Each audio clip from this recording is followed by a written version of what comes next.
This is episode number too many of our discussion on the Quran and the Tafsir. It has been an educational journey. I hope you guys have all benefited from this, learning just how hysterically incoherent the Quranic story really is. And the man responsible for this madness is, of course, Usama Darkwing Duck. Welcome, Usama. Well, first of all, once again, thank you so much, brother, for having me on. And it is my pleasure to see you suffer as we go through this journey together. Remember, I suffered a good, 12, 13 years ago to write this material down. And it was not an easy journey. But here's a fact, brother Lloyd. Here's a fact. Muslims claim you cannot understand the Quran without the great scholars of ours, like Ibn Kathir al-Tabari, al-Qurtubi, al-Jalalain, and the Makhshari, Baydawi, and all wonderful people, bunch of other names. So I decided to expose that lie in my writing for this two books, exposing the truth about the Quran, the revelation of error. To expose that you cannot be a scholar if you're a Muslim. You have to be a dumber. And you cannot be a scholar to believe in Islam. You have to be empty head. Literally, you have to set your brain aside and acknowledge nothing about reality and common sense and just follow whatever those whom you declare to be your scholar to be scholars. So this is what we are trying to prove in our writing to the writing of Ibn Kathir. Because in reality, Ibn Kathir did not give us information worth of a jack about Islam or about the stories of the Quran, except what he did is the opposite of what he advised his Muslim readers to do. He said it in very clear words at the beginning of his book, the beginning and the end, the revelation, the story of the prophets. He said, we will not use the Bible. We don't need the Bible. It's a corrupt. We may take some stuff from the Bible, which will not add or subtract anything from our books because we got the holy word of Allah. And he advised his readers, as all Muslim scholars do, not to read the Bible. When in reality, you cannot understand the Quran by just simply reading the Quran. You have to read their writings, which 100% going back to the Bible, which he does not want his Muslim readers to read, and he's adding this information once in a while, as we have seen already in volume 1, and we're going to see that also in volume 2. You cannot understand the Quran without going back to the Bible, because that is where the source of the information which Muhammad or those who helped him brought in the Quran. Obviously, that is concerning the copies of the Bibles in the Quran, but there are other materials. We know it was coming from the legend of the Jews, as in the case of the Torah, not the Torah, the Talmud and the Mishnah. That's the story. That is the story. Right. Gnostic sources, and yeah, it's all very, very confusing. So yeah, and the Quran assumes that everyone knows the Bible, except the Quran gets all the Bible stories wrong. Yeah, I don't know how it can. Exactly. I don't know how it can supposedly correct the Bible when it gets the Bible stories wrong. It doesn't have all the details. It has less details. It has no detail that it can build a coherent, credible story on. So yeah, that is the issue we're dealing with. And it's amazing that every time he found something in the Bible which fit with the general teaching of the Bible, the common core of teaching the Bible, he will emphasize that this is wrong. هذا غلط عندهم من التعريب. And he would say it is wrong because when they were translated to Arabic. No, my dear friends, the Bible was written in the Greek language, in the Septuagint. That is the 70 scholars who translate the Bible from Hebrew to Greek in Alexandria, Egypt, 300 years before Muhammad. And it have nothing to do with Arabic. The errors of the Bible is not because they mistranslated to Arabic. No, it is in the Hebrew text, which we have thousands of manuscripts. It is in the Greek text. It is in the Syriac text. It's in many other texts that have nothing to do. And the Arabic we have today is also perfect match in the translation to that which we have in the Hebrew and we have in the Greek and other languages. So he just uses, they misunderstand it. They wrote it wrong because they translated wrong. No, that's hogwash. I'm sorry. We have the original manuscript, not just the Arabic. We have the language, sorry, the original language of the manuscript, which is Hebrew and the Greek, which were written for hundreds of years before Muhammad was ever a gleam Mhm. in his father's eyes. And they all teach the same thing, not that which is written in the Quran. So the only book is different than all the thousands of manuscripts is the book of the Quran. And somehow Muslims are trying to tell us, oh, because the Bible has been corrupted. Yeah, Yeah. my And foot. the Quran says that the Jews were given the gift of prophecy, no one else. So, Sure. of course, Muhammad was a Jew. Yeah, must. Yeah, he must be one of the children of Israel. It makes sense. I know now. Yeah, yeah, Yep, yep. And I read that in the Quran. yeah, yeah. I know. Allah wrote Me too. that. Yeah. Yeah. Good luck. So these are very, Thank you know what else? There's stuff in the Quran and there's stuff in the Epstein files. And do you know what's in the Epstein files? The Yeah, Kaaba. I, The I know there's Kaaba pieces of. That's, is I in was the shocked. Epstein files. And I found this today. This is the Kiswa cloth that was sent to Jeffrey Epstein to his island. This was 3 pieces of the Kaaba. There were 3 pieces of the Kaaba sent to Mr. Jeffrey Epstein for his mosque, as per the Jeffrey Epstein files. So he had a mosque on his island, according to his assistants, and they sent him, and this is him examining the Kiswa cloth at his house. Man, this is a shocking news, and nobody talk about it except you. I don't know why we do not have this on CNN and MSNBC and CBS and Fox News and Real American News. I mean, is this a fake news or is this real news? And why is the media not talking about it? I don't know. So is today. I mean, I mean, yeah, as we said, there's so much similarity between that gentleman here and Muhammad as a gentleman. They both love sex, they both love young girls, and they both are good Muslims. So why not we just take it for what it is and move on with the reality that that is Islam, except in a cleaner version. It's in what do you call this? Update age. Instead of 8 or 9, we move to 14, and that's the only difference really between Epstein and Muhammad. What age can you be involved with? In what age a man can be involved with young girls? Is it 9 or is it 14? That's the only difference. yeah, who knows why? But I just find this, Muslims really are going on about. I saw a tweet today. Someone was saying Western values, and he had Epstein with some unnamed person blacked out on the face, some young girl, and then he had a picture of Muhammad or whatever, and it said Muslim values. And you're like, yeah, well, we consider Epstein a pedophile and a criminal, But Muslim and don't. no one's happy with what he did. And of course, But Muslim don't. how do They have we, no problem. Yeah, they have no problem to celebrate the lifestyle Muhammad gave to them. And now it is actually the law of Iraq, for example. You get 9 years old, perfect age for marriage, according to the Sunnah of the noblest example of the best man who ever walks on the face of the earth, Muhammad sallallahu alaihi wasallam.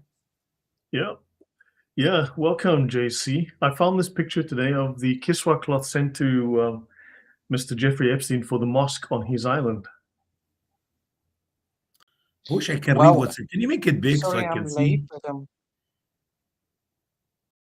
Yeah, Sorry, Iman, sorry, mashallah. JC. oh, sorry I'm late. I'm finally here. So, Yeah. yeah, interesting. Yes, I had not seen the picture of this thing on the floor. I had heard that he was using it Can you flip as it over? that. Lloyd, can you flip Very it over? interesting. Or you have no options? I want to read what's written on it, man. And amazing. From the Kaaba to their feet, they're almost touching it by their shoes, man. That is a huge crime. That's a no in Islam. This is supposed to be touched and with reverence, not to be no otherwise. One more time. No, one more, man.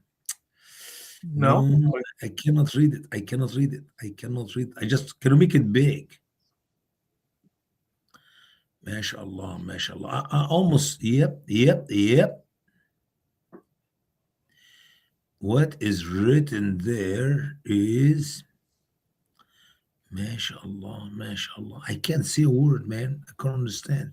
Maybe if Yusuf is here, he knows what's written on it. He can figure it out.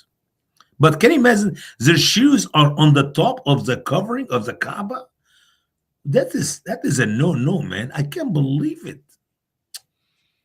It's like all the Muslims of America, those who run for office, they all swear on the Quran, okay? And it is so big deal for the Muslims. They're celebrating, swear on the Quran. But what they're not realizing, they're putting their left hand on the Quran and the right hand up in the air. And the left hand, which you use for, you know what, on the Quran. Man, I can't believe it. What's wrong with the Muslims today, man? Here is the Yeah, covering of the Kaaba on the floor. MashaAllah, MashaAllah. one is to Well, wonder. And who is this metaphysical joker? This name is familiar. And what are you trying to say, Mr. Metaphysical Joker? Do you have a point to make?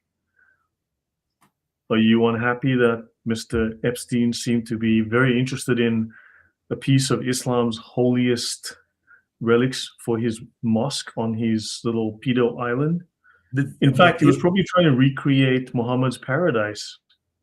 You never know. does not know how to spell my name?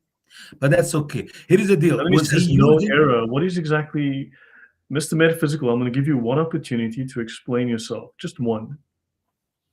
Make it count. Sorry, Usama? did he use only the covering of the Kaaba on the floor, or he use it in his beds too? Because I mean, he must have it as a cover on the bed so he can enjoy the activities on the right fabric, on the right beliefs, on the right religion. Yep, Type it. yeah, yeah. So yeah, at least so Muhammad, sorry, so not Muhammad, sorry, Muhammad Epstein. I was trying to call him there for a second, but You confused yeah. Jeffrey with Muhammad. No, no, But come apparently on, man. he's following the right religion. So therefore they need to revere him. You know. Yeah. So anyway, so today what are we talking about? We are talking about chapter 18, the The green, story of Al the green. Qadar, the Green Prophet. JC, what makes you join us? Why are you crazy enough to come and hang out and talk about this topic? Listen. You need to encourage him, not to discourage him. Please stay with us, JC. We love you, man.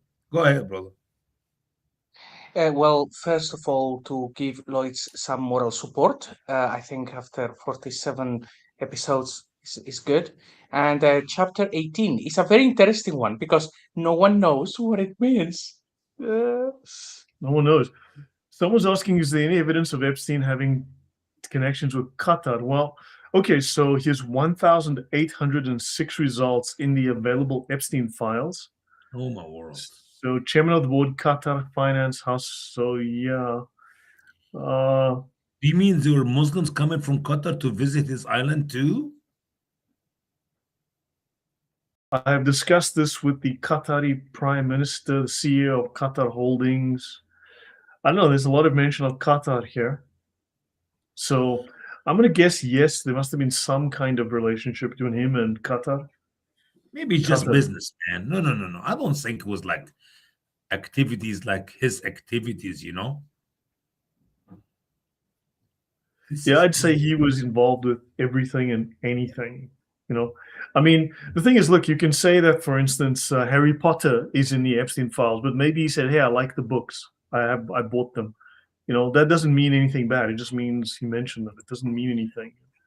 Yeah. But do you think he was influenced by the teaching of the Quran concerning to sexuality, or it just happened coincidence? Uh, I think he and Muhammad were both influenced by the same spirit, the same lack of morality. Oh my So world, my world, my world. All right, you know what's amazing about that chapter 18? Guess where we read about chapter 18, Alexander the Great in the Quran. Chapter 18 is that's where Moses mentioned also there. I can't remember where's the story green come from. Let me look here. Al Khadr. Yeah, chapter Al-Khayr. 18 is odd because it has like three stories like together. One Is is the Al-Qadr, cave? the other one is yes, the sleepers in the cave, and Moses Moses. encountering this guy who teaches him stuff. So it is amazing that Quran chapter 18 fit perfect with the number of the chapter of my book. What is the chance? This is a miracle, proves that the Quran is the word of Allah. 18, number 18. You see? Okay, that's I'm happy. I think. You're not happy. You're so full of it, Lloyd. I know you're not very happy to just to be right now. Okay, well, Sitting. so we're discussing. So today we're talking about chapter 18 of the Quran, the story of Al-Qadar, the green prophet. Now, of course, he would have been Jewish because all of the prophets are Jewish. And even Quran says that the gift of prophecy was given to the Jews. It didn't say it was given to the Arabs, it was given to the Jews. And a prophet was sent to every people, including the Chinese, so they must have been Chinese Jews. And but now we're talking about a prophet known as the green Yeah, prophet. it is. It is 18 verse 60. I cannot believe it. What is the chance that the number of the chapter of my book perfectly match with the green in Quran chapter 18 in the Quran? That's like a Okay, miracle. so MashaAllah. I fish in a tie, yes and no. Look, I fish in a tie. Can we please stick to the topic of the discussion? We had Abraha on, we had an expert on Abraha on a couple of weeks ago. We covered this topic at length. We had a panel. He's done Mhm. extensive research. He's been featured in a number of channels. If you're interested, you're welcome to look at the Abraha channels. But when I'm talking about vegetables, it's a distraction to actually come on and say, hey, can we talk about my favorite bicycles? I have a fetish about bicycles. So can you please disrupt what you're doing, talking about fresh fruits, and can we now talk about bicycles? Okay. So this is unrelated. It is not relevant to what we're discussing here now today. Please do understand that. Okay. I'm So ready. Ibn Kathir introduces the story of the green prophet by stating that this was the man that Moses traveled to seek knowledge from. What? As Allah You have narrated in their news, the book of the cave in Quran 18. Yeah, I remember the chapter, the book of the cave. That's chapter 3, but in the subscription Bible, right? You pay a subscription and they send you extra chapters from a publisher in Damascus every month, right? That's the listen. It's amazing that Muslim scholars tell us there are five great prophets. Okay, Adam, Abraham, Moses, Muhammad, Jesus, and Muhammad. Okay, these are five. But somehow Moses, that great prophet, are gonna learn from another guy who the Quran did not give any credit or anything. I mean, nobody gave the green prophet any reward for his high knowledge, for his great access to the knowledge of Allah, and he's teaching Moses. So if the green is teaching Moses and Moses is just a student, don't you think we should have him as one of the top prophets of Islam, Brother Lloyd? yeah, yeah, no, because Moses. But who is this guy? He's his name, the Green. Is that his name, the Well, you Green? find out later why he's called the green. First of all, because Muhammad did not know his real name. So he give you one of the great things about him, which is make things green. You touch That it turns if you green. look on, the Green Man is actually. I mean, there was a movie about the Green Man recently, and it's an No, no, no, English. no, no, no, no, not that guy. No, no, no, not that guy. No, Okay, no, so right, that's not the right one. No, that's so different. so there are different opinions about the identity of the Green Man or the Green Prophet or his name and his genealogy. So who was Al-Qadar? This is not a biblical name. It means the green. But there is no character called the Green Prophet in the Bible. So you believe this is another made-up story? I mean, seriously, how can you reject the word of Allah, Usama? First of all, when you read the writings of Ibn Kathir about the green, you will find that it's more of a myth. made up story than a reality. First of all, and we know from the Bible there is no the green prophet. That guy did not exist. And once again, like you always say, Lloyd, if you search for him, you will not find him exist, not in archaeology, not in, and there's no details about him. I mean, he appeared and disappeared in the same story of the Quran, and that was the end of it. I mean, we don't know where he come from. We don't know how old was he, how many years he lived, where did he die, what was his ministry. Did he ever? I mean, why there's no mention about him anywhere else besides that chapter of Because the Quran? Allah felt it was best that you didn't know that. Yeah, inshallah. Yeah, no. Yep. So welcome. So hello to the new people. If I Yep. Please go on, JC.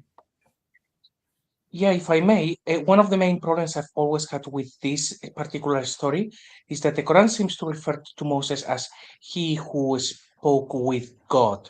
So if there was one guy that you were going to make up a story of going and seeking knowledge of God, the one guy you wouldn't do that with is Moses because he is speaking with God directly. So I find it very bizarre that they created this story with Moses. It just doesn't fit with anybody else, pretty much. It's like, okay, they made it up, but why Moses?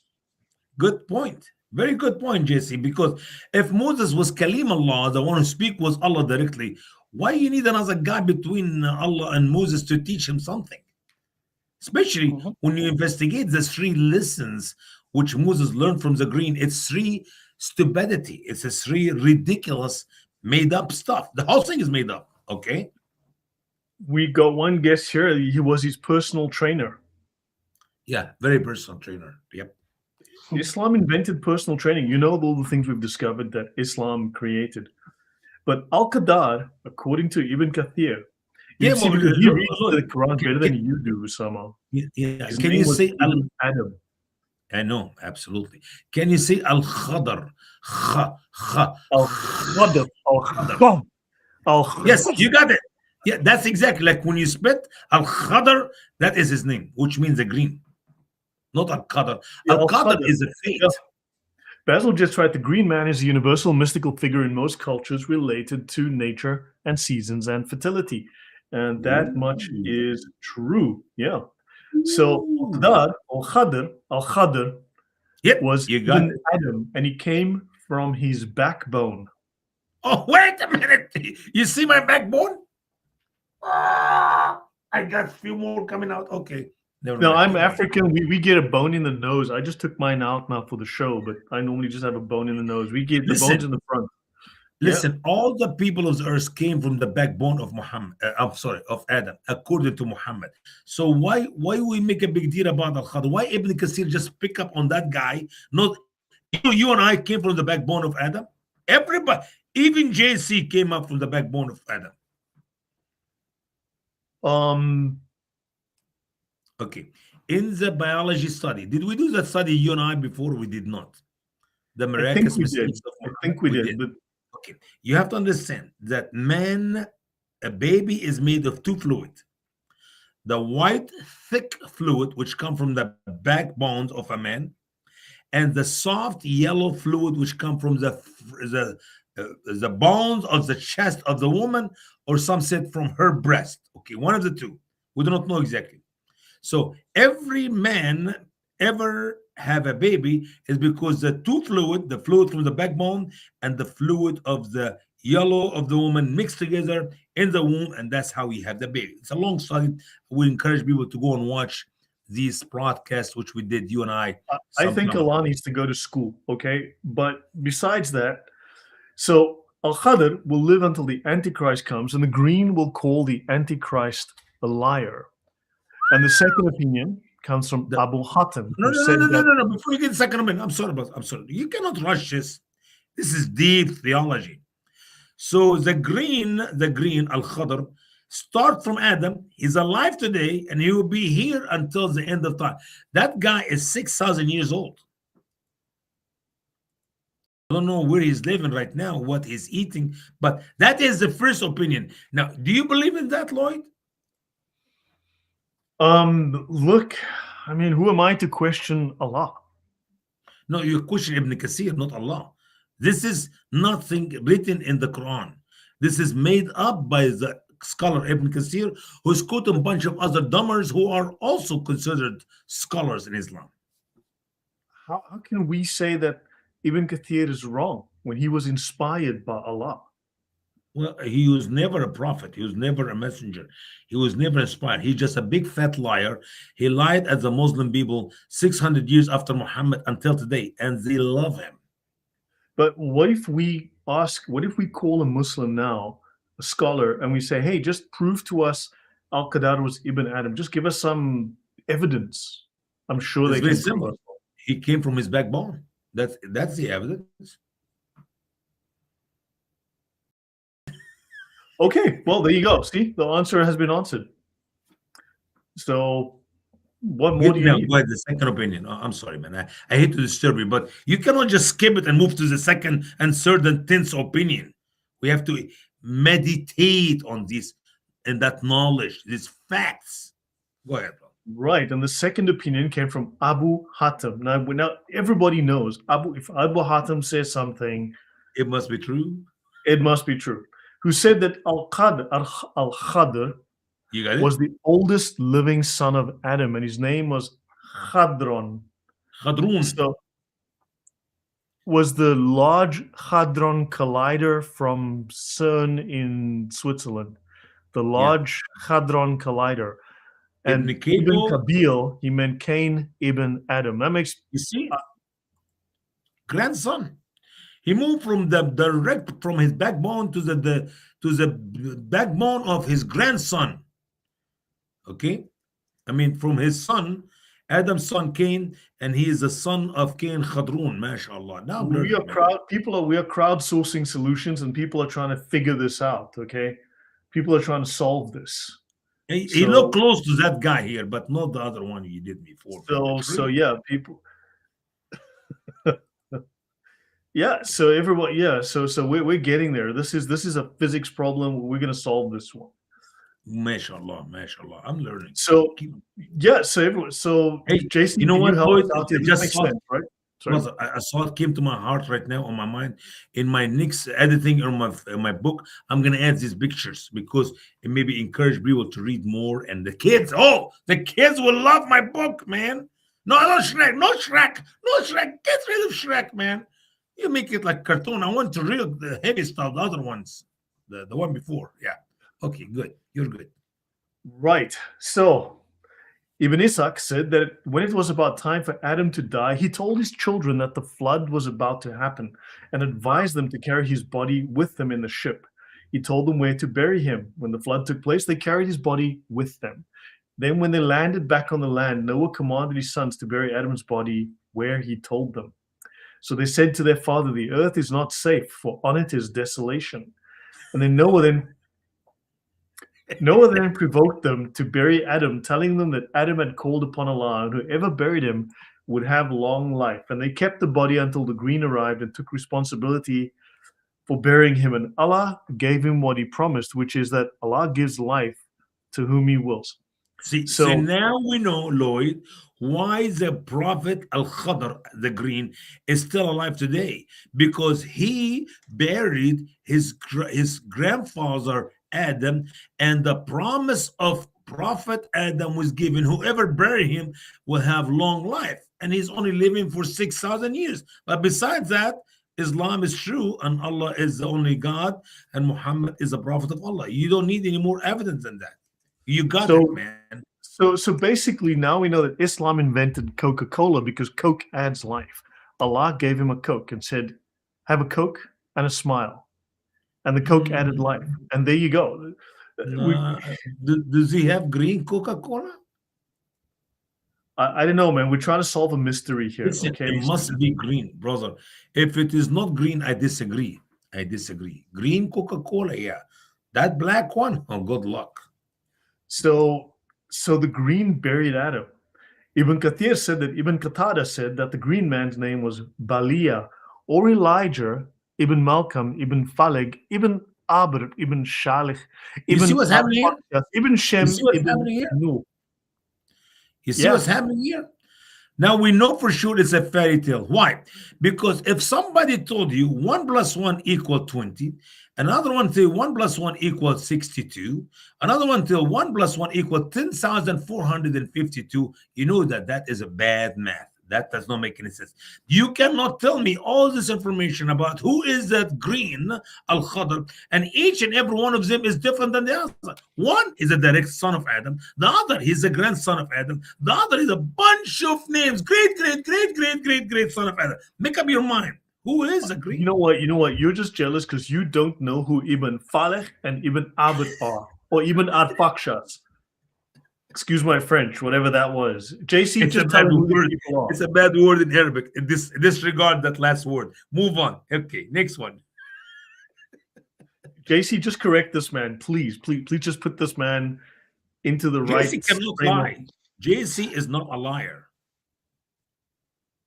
I'm not. I'm very much not. This actually just reminds me, I'm doing a series just going through single verses that are problematic and just looking at tafsirs. And they are all like this. These guys inherited a book that they couldn't understand. So every single tafsir writer says, it is said that it means this thing. And it is also said it means this thing. And it is also said is that thing. So in the end, you have like 20 stories. And it's funny, when you go to a Muslim, he will tell you one thing. And that is the story that they will swear by. But when you go to the interpretations, there will be countless options for every single verse. These guys were trying to explain something and making it divine. So, yeah, it's very see? silly. You see, my book is much better than JC's speech. You think my book give headache? What I heard from JC now give me a split of my head. I already have broken crack. You see the crack here? Equal to the crack on the moon, which Muhammad did when he split the moon, man. See?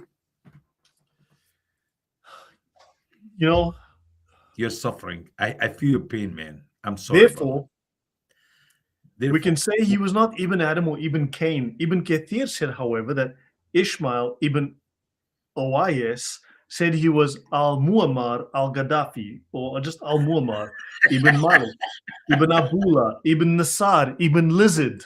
See? Ibn Lizard.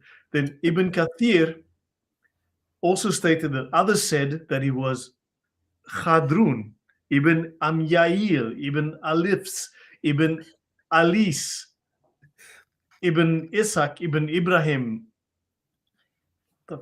you know, there is a cartoon. It's called Veggie Tales, which you see cucumber and tomato and the carrot. Everybody talk, and I love the song in that cartoon, which is go Veggie Tales, Veggie Tales, Veggie Tales. But I change it from Veggie Tales to fairy tales, fairy tales, fairy tales, fairy tales, fairy tales. That is Islam. It is How? it is the belief of fairy tales. It's a myth.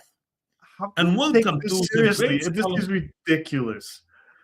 Ibn Kathir Listen. stated that it was said that he was Jeremiah, Ibn Khalqiyah, and Allah knows. So he could be Moses, or he could be Popeye the Anybody. Sailor Man, or he Listen. could be a shoe shine guy called Jimmy from 4th Street in Philly, but Allah knows best. So it could be Moses, but it He could be related to my family. Listen. You're missing a very important sign here, and you're going on and on and on, make fun of Ibn Kasir.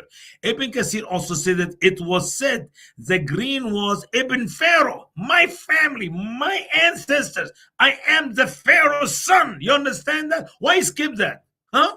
Huh? Give me a reason. Except you're jealous because you're not Egyptian like me. Pharaohs, my people. Pharaoh, Pharaoh. Let my people go. Okay, go ahead. okay. Ibn Kathir stated it was said that the green was Ibn Pharaoh, the king of Egypt, in Moses's. So this guy is doing a lot of work here. The guy is what? So far, he's been the postman, the baker, he's been the Pharaoh, he's been Moses, he's been Jeremiah, Ibn Khalqiyah, Ibn al-Fakshas, Everybody. It could be Ibn anybody. It could be anybody. It could be our neighbors, the cousin the cousin of my great grandfather. Anyway, but here's the deal: when you talk to Muslims, and they quote you Ibn Kathir, stop. Say, time out, time out. You believe Ibn Kathir is a scholar? Yeah. And you quoting him? Yeah. You're stupid. Just look at the Muslim in their face and say, you are stupid. If you listen to a drunk guy, a guy who's really out of it, drunk, and he said to you, I just have good time with your wife.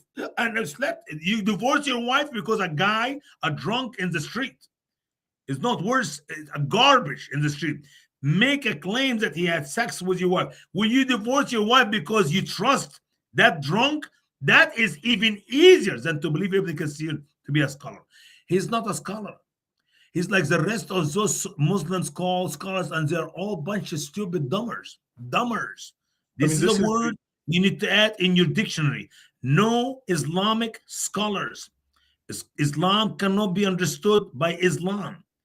Stop following the garbage lies of Ibn Kathir, Al-Tabari, Al-Qurtubi, Al-Jalalain, Al-Baghdawi, Al-Damakhshari, all these names. They're bunches. You are stupid to quote Ibn Kathir. Like you're stupid to quote Ibn Abbas. Imagine, when all these scholars quote Ibn Abbas, the cousin of Muhammad, I cannot help but to laugh. Why? Because Ibn Abbas does the same thing here. He gives you 10 different opinions about something, and he does not know jack about what he's talking about.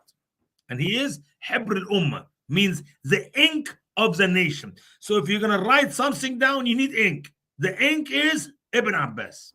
And that ink is stupid. Go ahead, bro. I'm sorry. Napoleon says that Zayd ibn Thabit, he learned, was 11 years old when he was a scribe. So yeah, maybe someone needs to look into that, because if that's true, then that's another problem. JC, do you have any comments here? Because I mean, I'm finding it a little hard to believe this story. We have to stop the story. Well, this doesn't surprise me because all of the tafsirs that I have seen so far, they are like that. They will all claim to be relating all the way back, certainly to Ibn Abbas, but they all contradict each other. It looks like we see how Islam was created, when at one point they have to decide that they have a faith, and everybody has been telling stories. They don't go back to a guy who gave this book to the world and then explained it. No, this is like they had this book and people made up stories for it, and these people are putting it together. But the tafsirs are all like this. Something interesting is that when we go to the English translations, very often with Ibn Kathir, you will have only one version and that's it. But then the Arabic one, which is what Usama researches, has all of these different contradictory stories. But most of the people who don't speak Arabic, they are not aware of that, because the English translation will have one little section only. So they will think that Ibn Kathir is telling one story about every single passage, and that's not the case. Yeah, this is crazy. Ibn Kathir stated, it was said that the green was Ibn Pharaoh. So he could be Pharaoh, but he could also be Moses. He could be Jeremiah, but he could be also about 30 other people. And see, he did not just say Ibn Pharaoh and stop. The king of Egypt.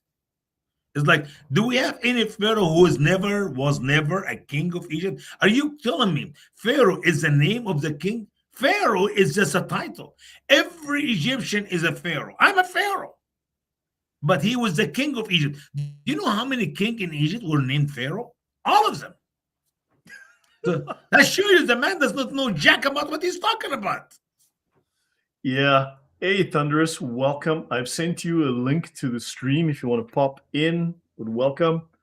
So, Ibn Kathir said, right, that he was Ibn Malik, the brother of Elijah. Hold on.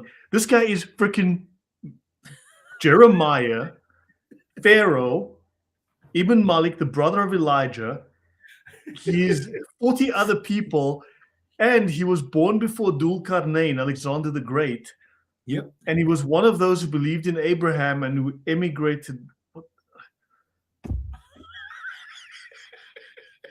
It was also said he was a prophet in the time of Bastesp ibn Harasp.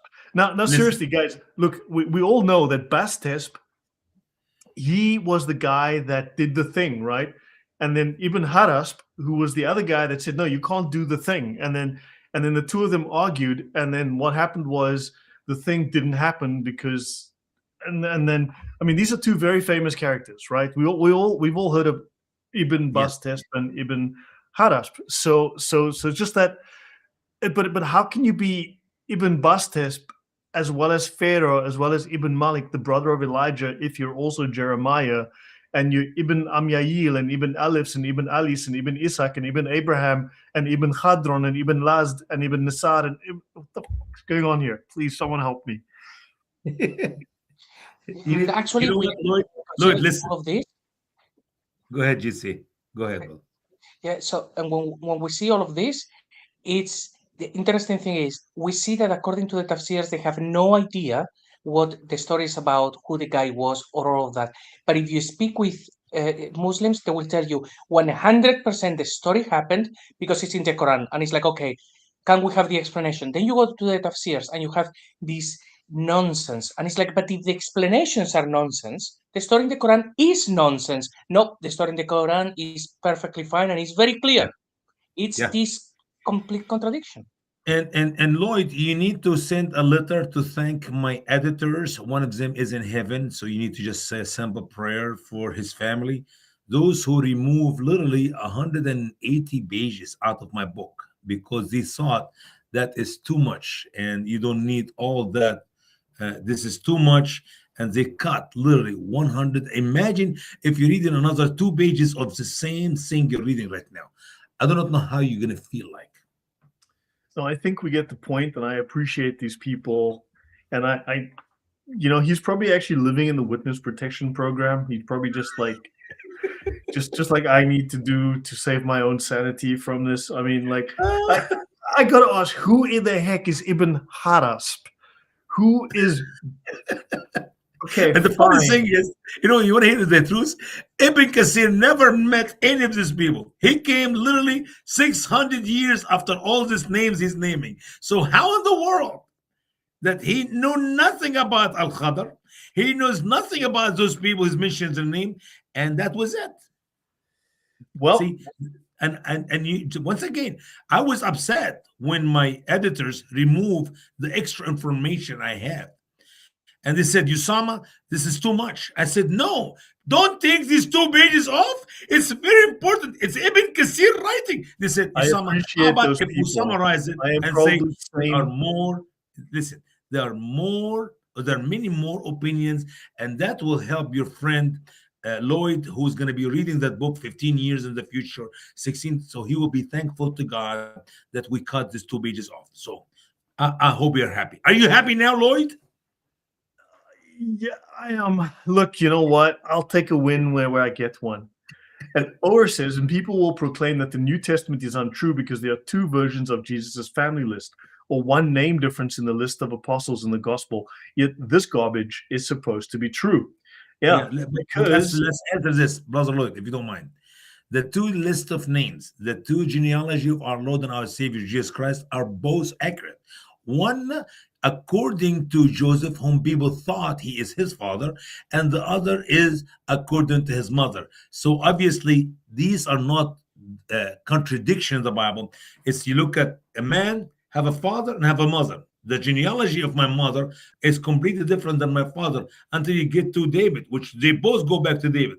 He was not the son of Joseph, but he was the son of God. But people thought that he is the son of Joseph. That is the 2 list of names we read in the Bible. Perfectly right. They're both right. yeah, so yeah, and of course there are many more opinions, but look, I think we've had like about 30 or 40 already. So how about we just put this behind us? As I always say, one day we will look back on this moment. We will go very quiet and then change the subject. Amen. But that is my proof that this is a made-up story by Muhammad. You cannot talk about a great prophet who taught one of the 5 great prophets, Moses, and you don't know jack about who is he. It doesn't make any sense. Okay? We know everything about every name of every character in the Bible. We can back it up by the genealogy, but you go to Al-Khadr and you don't know who the guy is. Yeah. and he was there in the time of Dul Karnain. Now, when did Alexander the Great live? What year? 300 years before Christ. So he was passing by a monastery that looked upon the monk and taught him. Yeah. So he went to a monastery, and then he taught the monk Islam in the monastery. So there were monasteries 300 BC, and Islam was Before around. Jesus. Yeah, before Jesus. That does What not make the any heck? sense. That makes no sense. Yeah, It's all- this it's all was made up. this was wild bush Islam before it was tamed by Muhammad. It was just kind of a random free roaming, like free range Islam. This was free range Islam. That back then it was. Sure. It's a new kind of like like a gain of function Islam or something. It's something like that. Mm-hmm. So one must ask questions: was the Green Man a Jew, a Muslim, or a Christian? Right. So how could this event have occurred thousands of years prior to the existence of Christians, Muslims, monks, and monasteries? Yes, Thunderous. I mean, why would you want to take your sanity in your own hands and join us today? Welcome. Hi, guys. Hello. Hi, Sandros. Everyone well, okay? Thank you Yeah, for we inviting can hear you. Thank you for inviting me, Lloyd, and hello to everybody on the panel and in the chat. Yeah. So Thunderous, is this convincing you to go back to Islam? Revert. Now, why would I want to regress backwards and go to an ideology that is utterly clueless about everything that's ever happened This guy just pre-Islamic? gave 40 names for the Green Man. He gave us at least 40 names for the same guy. If he can pinpoint it with such accuracy, why would we not want to believe this story? Well, that's the same as like Dul Karnain, isn't it? Though it's where Muhammad gives a name or Allah gives a name, and then they have to kind of like find someone in history in order to fit the pattern of what Muhammad or Allah has claimed. So this comes as no surprise. It's just a mere reinvention that whoever compiled the Quran extrapolated for certain peoples from history, and they try and mold it in the image of Muhammad. Yeah. I mean, clearly these are all composites, and they're just making it up as they're going. Yeah. So Ibn Kathir stated that Abu Zara. Now we know when Abu Zara says something, we need to believe him. He wrote in his book, The Proof of the Prophethood, that Ibn Abbas said that Muhammad said, in the night when Muhammad was taken to the seventh heaven, he smelled a good smell.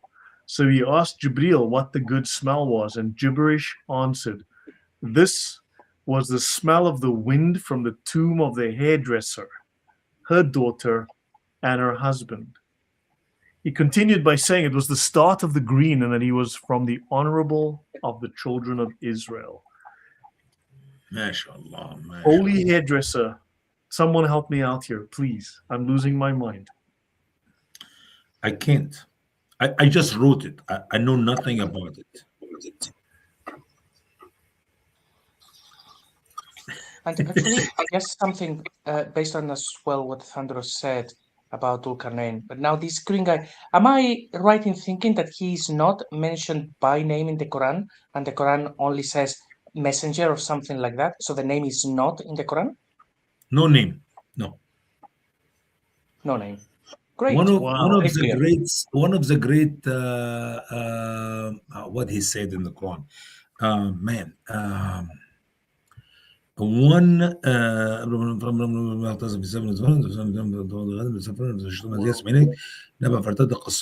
gonna give it to you in a minute. It was one of the servant of Allah. فوجد عبدا من عبادنا. So he found a servant from our servant. He was one of the servant of Allah. That's all. That's his name. That's his title. So by the way, Thunderous, meet Usama, meet Thunderous. He's an awesome guy. He's in the UK, and he's a former Muslim, and he left Islam. And yeah, he and I do a regular show once a month as well. We talk about the UK, and I think, JC, have you guys met? Yeah, we met once before. Great. Yeah, hairdresser could refer to the woman that put oil on the head of Jesus, right? I think when you look at all these little composites, as Usama commented on previously, what you're looking at is something that's been extrapolated, say, the Bible at some point, but the authors of the Quran don't know where the origin of the story is. For instance, if you look at, say, the hadith that talks about 124,000 prophets, you have to ask, where did 124,000 come from? Well, that could be a misunderstanding of, say, the book of Revelation and 144,000. You see, but they've got the number wrong, or they've deliberately reduced the number in order to make the Bible, to give the Quran some kind of more authority, because it's relaying back to some figure that people may be familiar with as far as the Bible is concerned.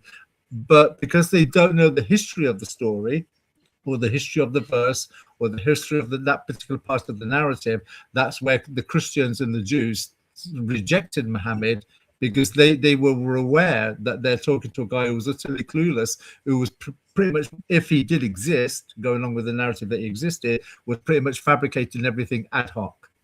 Right. And there's a troll in the chat, some guy called a damn seeker, and he's saying, "Mashallah, there is no ex-Muslim in the world. This is all a lie." You don't know how to read English, man. It's not Adam, it is Adam. Adam, not Okay, Adam. Yeah, we just read about him now in this book about that. So the no backbone. one leaves Islam. Islam is the perfect religion, this guy tells us. Where do these people get these ideas? One has to know, one has to ask. Because it is denial. They don't have the reality of the number of the, not thousands, but millions of Muslims who are no longer following Muhammad. So if you deny that he was a Muslim, you're a liar. Muslims never leave Islam. We got Christians coming to Islam, Jews coming to Islam, ISIS coming to Islam.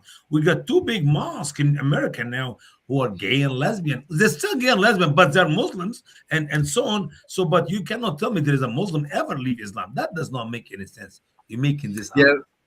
Yeah, but you've got to understand, Osama. See, no one can ever leave Islam other than the tsunami or the avalanche that the scholars are already familiar with, as far as the 27% of Muslims that are born into Islam in America are atheists by the time they reach their 20s. Yeah, it's true. It's true. And I don't think that's why they're so threatened, so afraid, so terrorized to melt in the melting pot of America. They think if they separate themselves from America, even those that live in America, they can keep Islam in the family. When in reality, many of their own children are not believing Islam anymore. It's just a comedy.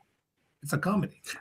I totally agree with that. I think if you were to take a poll on ex-Muslims and ask how many of the people that you're brought up in your community actually believe in Islam, I think pretty much most of them would turn around and say they're not Muslim. They're only Muslim as far as they're Muslim by rote. They're only Muslim as far as given an identity is concerned. The reality is their life course doesn't befit that. They fornicate, they smoke cigarettes, they do drugs, they're into crimes and such. So they're basically not Muslim. It's just like what I call gang mentality. Like if you're in America in the 70s, it would have been the blood. You're either a blood or a Crip.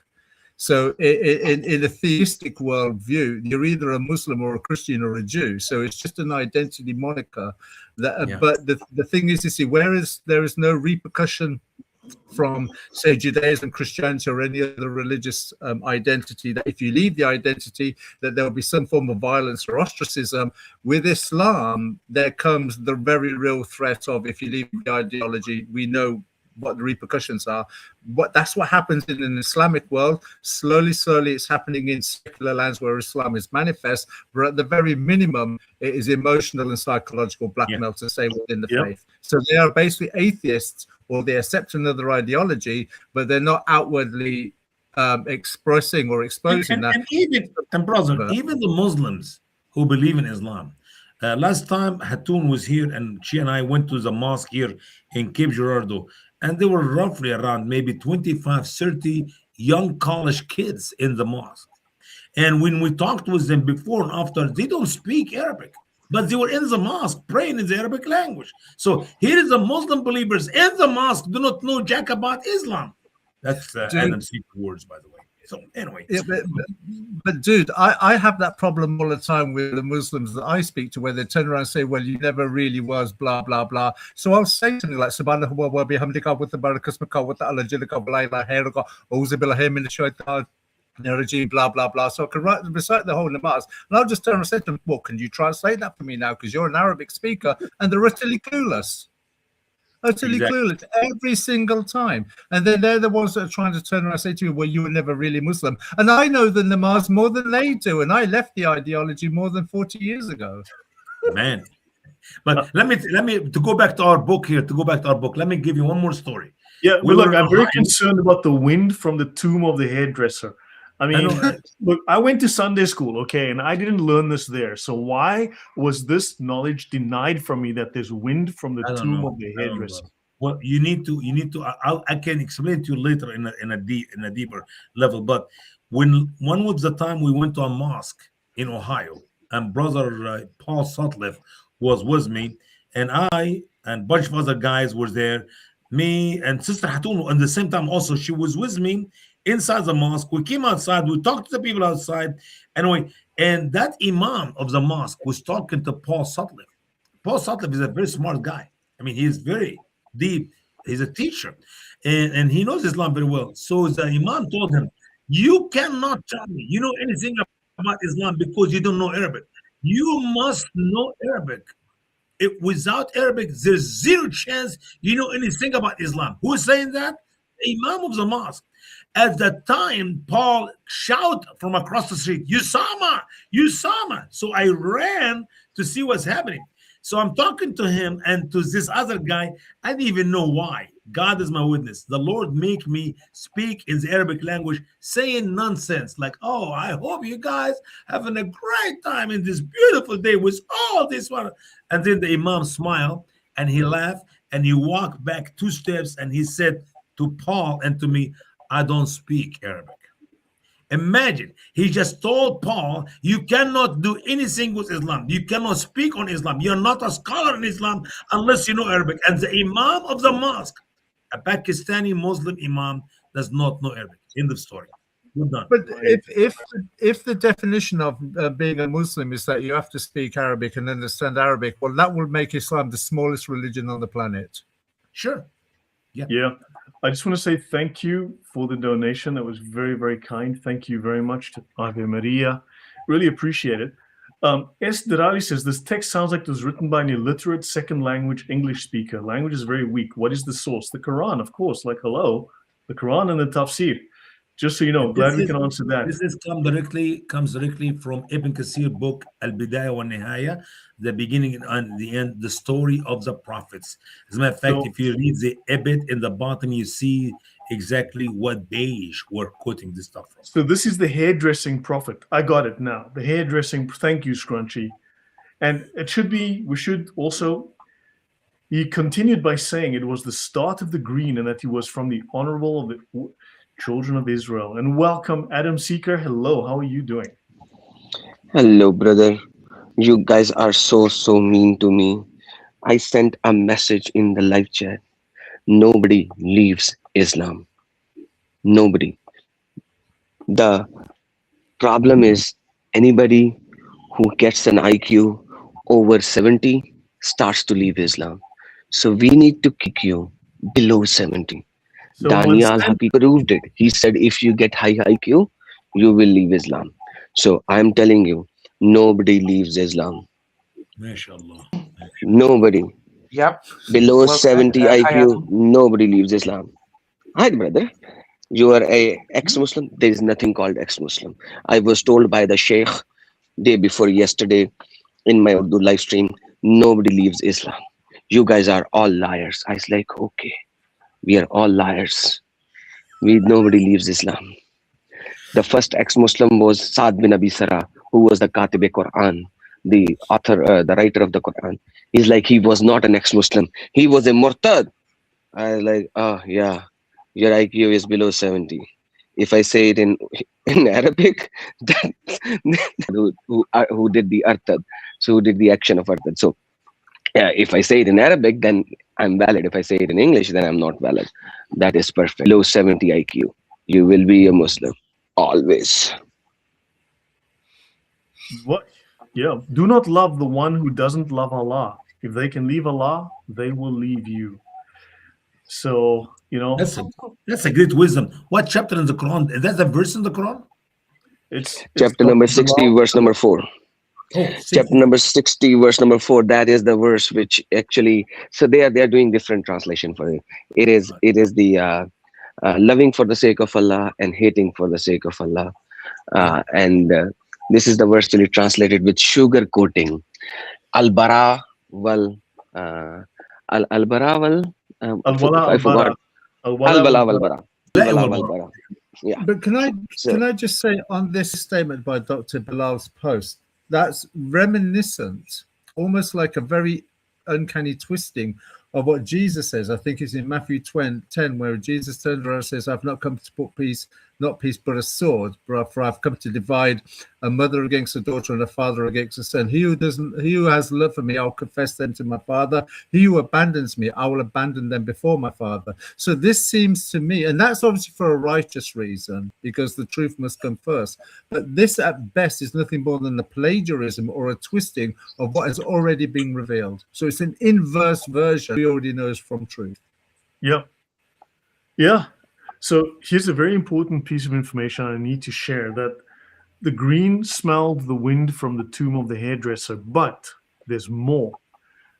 Jibril, the angel gibberish, went to tell Muhammad that when the green became mature, his father married him to a woman and he taught her Islam.